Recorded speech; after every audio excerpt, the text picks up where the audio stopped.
हिंदू पंचांग के अनुसार प्रत्येक वर्ष माघ मास की शुक्ल पक्ष की पंचमी तिथि को बसंत पंचमी का त्योहार मनाया जाता है।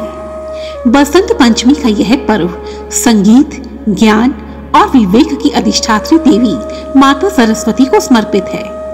ऐसी मान्यता है कि बसंत पंचमी के दिन ही माता सरस्वती का जन्म हुआ था। इसी कारण बसंत पंचमी पर माता सरस्वती की विधिवत पूजा की जाती है। हिंदू धर्म में माता सरस्वती को ज्ञान, बुद्धि और संगीत की देवी माना जाता है। ऐसी मान्यता है कि बसंत पंचमी पर माता सरस्वती की विधिवत पूजा करने से मनुष्य को संगीत, ज्ञान और बुद्धि की प्राप्ति होती है। ऐसी मान्यता है कि माता सरस्वती की रचना उनके जन्मदाता कहे जाने वाले भगवान ब्रह्मदेव ने की थी। सफेद वस्त्रों में माता सरस्वती अपनी प्रिय वाहन हंस पर सवार होकर आती है। कहा जाता है कि हंस विवेक और शांत चित्त का पक्षी है। इसी कारण माता सरस्वती ने उसे वाहन के रूप में चुना। आइए अब हम सुनते हैं माता सरस्वती के जन्म की सुंदर कथा। हिंदू ग्रंथों के अनुसार भगवान ब्रह्मदेव इस सृष्टि के निर्माण करता है। यह कथा उस समय की है जब सृष्टि के आरंभिक काल में भगवान शिव ने भगवान ब्रह्मदेव को पृथ्वी के निर्माण का आदेश दिया। तब भगवान शिव की आज्ञा का पालन करते हुए भगवान ब्रह्मदेव ने सृष्टि तथा पृथ्वी का निर्माण किया।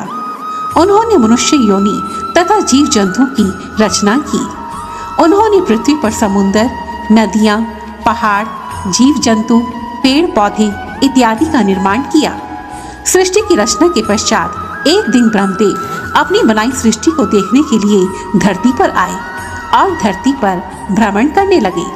तब उन्होंने धरती पर मनुष्यों और जीव जंतुओं को देखा जो बिल्कुल शांत और मौन थे। संपूर्ण धरती पर चारों ओर गहरी शांति थी।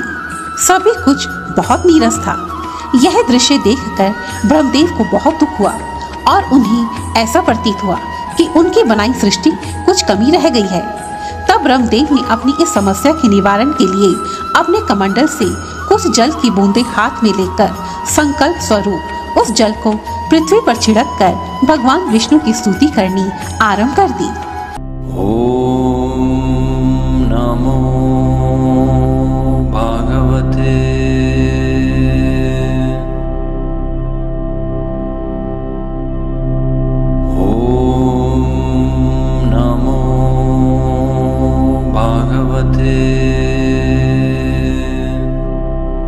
उस स्तुति को सुनकर भगवान विष्णु तत्काल ही ब्रह्मदेव के समक्ष प्रकट हो गए। तब ब्रह्मदेव ने अपनी समस्या भगवान विष्णु को बताई। ब्रह्मदेव की समस्या सुनकर भगवान विष्णु ने आदि शक्ति दुर्गा माता का आवाहन किया। हे देवी, हमें अपनी दर्शन दीजिए। विष्णु जी का आवाहन सुनकर भगवती दुर्गा तुरंत ही वहां प्रकट हो गई। तब भगवान विष्णु और ब्रह्मदेव ने देवी दुर्गा से अपना संकट दूर करने के लिए प्रार्थना की। उनकी प्रार्थना सुनकर उसी क्षण आदि शक्ति दुर्गा के शरीर से श्वेत रंग का एक दिव्य पुंज उत्पन्न हुआ जो एक दिव्य नारी के रूप में परिवर्तित हो गया। 4 भुजाओं वाली एक सुंदर स्त्री प्रकट हो गई जिसके एक हाथ में वीणा, एक हाथ में माला, एक हाथ में पुस्तक और एक हाथ वरमुद्रा में था। तब भगवान ब्रह्मदेव ने उस सुंदर स्त्री से कहा, हे देवी, इस सृष्टि में सभी मनुष्य और जीव जंतु शांत हैं। वे सब मौन हैं। ये लोग चल तो रहे हैं लेकिन आपस में कुछ संवाद नहीं कर रहे हैं। तब उस सुंदर स्त्री ने पूछा, हे भगवान, मेरे लिए क्या आज्ञा है? यह सुनकर ब्रह्मदेव ने कहा, हे देवी, आप अपनी वीणा की मदद से इस सृष्टि को ध्वनि प्रदान करें ताकि इस धरती के सभी प्राणी आपस में बातचीत करके एक दूसरे के दुख सुख को समझ सकें। यह सुनकर उस सुंदर स्त्री ने मुस्कुराते हुए अपनी वीणा के तार झंकृत किए।